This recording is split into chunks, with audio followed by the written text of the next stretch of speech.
effectivement, la première Panda 4x4 a été un vrai succès à l'époque. Il s'en est commercialisé donc plus de 20 000 sur le marché français pendant toute sa carrière. C'est en même temps une force parce que l'ancienne Panda 4x4 garde une image extrêmement forte. Alors cette nouvelle Panda 4x4 garde les atouts principaux et essentiels qui ont fait le succès de la première, à savoir tout simplement le 4x4 le plus accessible du marché en termes de prix. Et une conception, une technologie, notamment en matière de capacité 4x4, qui va clairement fidéliser les consommateurs qui ont vraiment un usage en montagne ou vraiment une utilité tout terrain. Ce qu'elle apporte de plus, c'est aussi une polyvalence, notamment avec sa technologie 4 roues motrices permanente, qui va en faire aussi un petit produit SUV pour les villes. Donc une petite voiture plutôt féminine pour les villes, dans la lignée des succès des SUV en général sur le marché, sur ce créneau un petit peu plus urbain.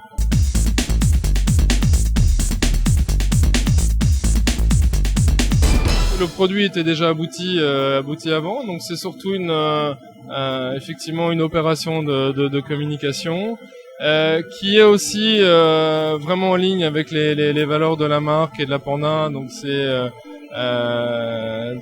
le côté jeune, aventure et sympathique, capitale sympathie de la voiture, qu'on a voulu démontrer au travers de cette opération également.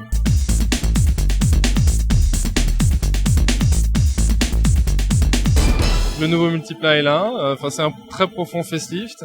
C'est un produit qui garde sur le marché des éléments vraiment uniques, notamment la capacité 6 places, 6 vraies places, 3 à l'avant, 3 à l'arrière, un comportement routier exceptionnel et des motorisations multijet très performantes. Donc là, il a vraiment des atouts. Et c'est vrai qu'avec ce nouveau design, soyons clairs, on lisse le côté très segmentant de l'ancien Multipla qui plaisait ou qui déplaisait, selon. Là, on est sur quelque chose de beaucoup plus en ligne avec le marché.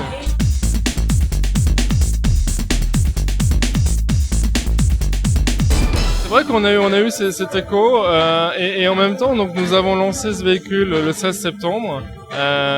Donc au travers de notre réseau de concessionnaires, et nous sortons d'un week-end porte ouverte et 20% des ventes de Fiat, ce qui est très important par rapport à avant. 20% des ventes se sont faites avec le nouveau Multipla, donc il y a un très bon accueil, très positif en termes de premiers chiffres de vente, et le feedback que l'on a, c'est que ce sont surtout les possesseurs actuels qui renouvellent. Donc voilà, donc les chiffres ont l'air de contredire ça.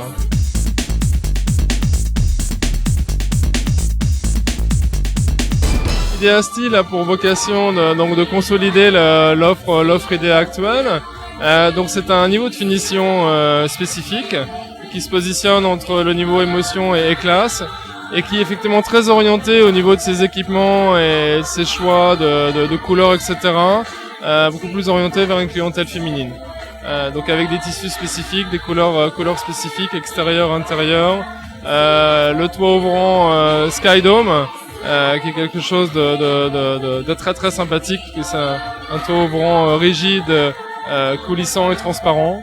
Voilà, donc il y a une attente pour ce type de véhicule. De toute façon, la vocation principale des mini-spaces, c'est plutôt une utilisation assez urbaine et familiale. Donc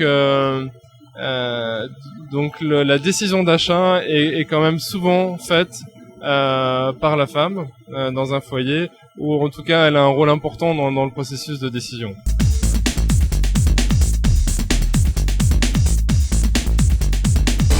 C'est capitalisé sur un stylo multiwagon qui est un produit exceptionnel en termes d'habitabilité et aussi de conception, avec son haillon en deux parties, etc. Et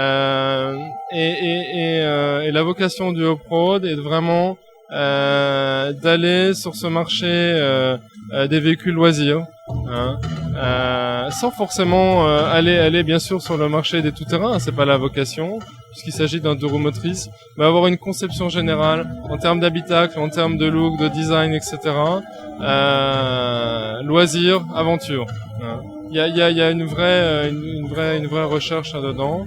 Et encore une fois, avec les valeurs clés de Fiat qui sont l'accessibilité et un niveau d'équipement et de technologie, encore une fois avec les moteurs multijet 100 chevaux et 115 chevaux, vraiment d'avant-garde.